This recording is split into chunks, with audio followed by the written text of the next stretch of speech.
hindi naman po umaamin na magnanakaw na siyang nagnakaw.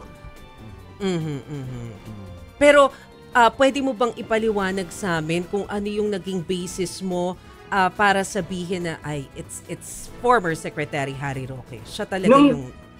Kung napanood niyo po yung TRICOM, uulitin ko po uli at hindi ko dadagdagan. Wala po akong babaguhin. Nung nag-dinner po kami sa Hong Kong, dumating ako late na, an hour late na po ako.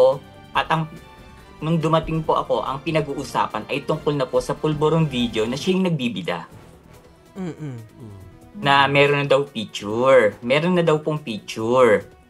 Ibig sabihin po siguro may video, hindi siguro, ibig sabihin may video na, in-screenshot, tapos nasa kanya na yung screenshot ng video. And dun sa live niya kahapon, sinabi niya na July 7, may video na. Nag-live po siya At pinost ko po yun ngayon. Sabi ko, di mas lalong lumakas yung ebidensya na may video na ginawa niya lang yung video. Kasi ang sabi niya po, dun sa live niya kahapon, na yung puting ahas daw ay may video na at isi-send na. July 7 po yung Maisog Rally.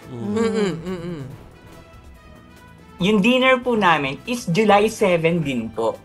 That's before Sona. At nung sinabi niya sa live niya na may video na, is July 7 din po. Pebbles, sinabi mo sa hearing na sinabi ni Attorney Harry Roque na I'm good at toppling governments. I don't know if I remember it exactly. Kaya Tama ba?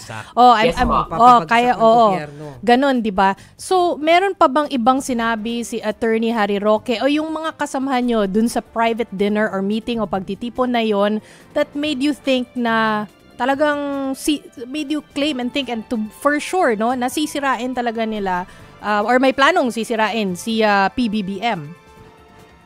Or ito ba ang agenda or part of the agenda of your meeting? Tumayo po siya papunta ng CR.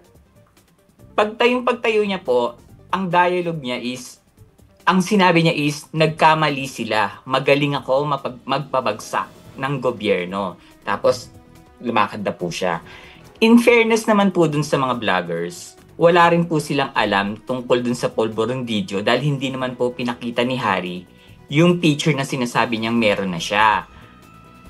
Pero nagsalita po sila, nagbigay po sila ng parang na dapat ilabas yan sa international vlogger ang dapat maglabas niyan para pasabog agad, buong mundo yung makakita. Yun po yung sinasabi nila nung nag-dinner kami.